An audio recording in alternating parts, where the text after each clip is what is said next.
It is 1 hour 30, Universal Time. I'm Jim Tedder in Washington. Israeli attacks on Lebanon have killed at least 49 people. The attacks targeted suspected Hezbollah positions in South Beirut, the Bekaa Valley, and in the south of the country. Israel says 3 of its soldiers died in clashes with Hezbollah fighters in the town of Bent Jbeil, and Hezbollah rockets wounded several civilians in northern Israel. The Israeli army ordered a curfew of vehicle movement in Lebanon south of the Litani River. Israel warned Lebanese civilians south of the river to stay inside overnight. Israel's defense minister says he has ordered his troops to be ready for a major war. Amir Peretz says troops will expand their offensive in Lebanon against Hezbollah if diplomatic efforts fail to end the fighting. The United States and France are considering possible changes to a United Nations resolution aimed at ending the violence between Israel and Hezbollah. France's UN ambassador said he plans to work to improve the proposed resolution. Jean-Marc de la Sablière met with United States Ambassador John Bolton. Lebanon has rejected the resolution because it does not call for a withdrawal of Israeli forces from Lebanese territory. Also in the Middle East, the Arab League is sending a delegation from Beirut to the UN. The group will represent Lebanon in a Security Council debate on the resolution Tuesday. A spokesman for a Hamas official arrested by Israel says he has been treated in a hospital after being beaten. An Israeli army spokesman says doctors carried out tests on Abdelaziz Duwaik at a hospital in Jerusalem after the prisoner said he felt pain in his chest. Also in the Middle East, Palestinian officials are investigating a letter sent to Prime Minister Ismail Haniyeh. They say 7 people became sick after the letter was opened at Mr. Haniyeh's office in the West Bank. Officials say the letter had a mail system mark showing it came from Tel Aviv, Israel. Colombian President Alvaro Uribe has been sworn in for a new term. Mr. Uribe took the oath of office during a ceremony held nearly 3 months after his re-election. Those attending included Colombian lawmakers and leaders from 11 Latin American countries. 30,000 armed soldiers were on the streets to prevent rebel attacks. The effort was aimed at preventing a repeat of attacks during Mr. Uribe's first swearing-in ceremony 4 years ago. During that ceremony, rebel rocket attacks killed 21 people in a nearby area. In Chile, workers at the world's largest copper mine are striking for more pay. The workers at the Escondida mine are demanding a pay increase of 13%. They also want a one-time payment of $30,000.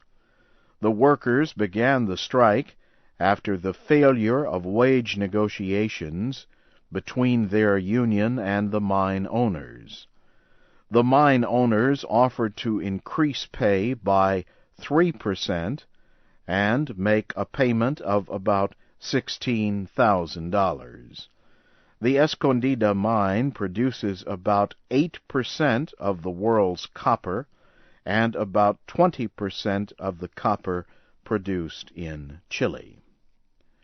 Israel says it has removed its ambassador to Venezuela after Venezuelan President Hugo Chavez described Israeli attacks in Lebanon as mass murder. A spokesman for the Israeli Foreign Ministry says Israel has a problem with Mr. Chavez's support of Iranian President Mahmoud Ahmadinejad. Mr. Ahmadinejad has repeatedly called for Israel's destruction. Last week, President Chavez withdrew Venezuela's ambassador to Israel to protest the Israeli military offensive in Lebanon. You are listening to the news in VOA Special English. The United States says it will work with the international community to bring an end to violence in Sri Lanka. A State Department spokesman said the United States will do everything it can to move Sri Lanka toward a lasting peace. Earlier, the French aid organization Action Against Hunger said it is suspending its work in Sri Lanka following the deaths of 15 members. The victims were found shot to death in their offices in the eastern town of Muttur. All were ethnic Tamils. They had been helping victims of the hugely destructive ocean waves that hit Sri Lanka in 2004. Heavy rains have caused severe flooding in South Asia. Officials in Pakistan say more than 140 people have died. At least 40 of the deaths took place in the city of Mardan, where a bridge fell into a flooded river. In India, another 28 people were reported killed on Monday.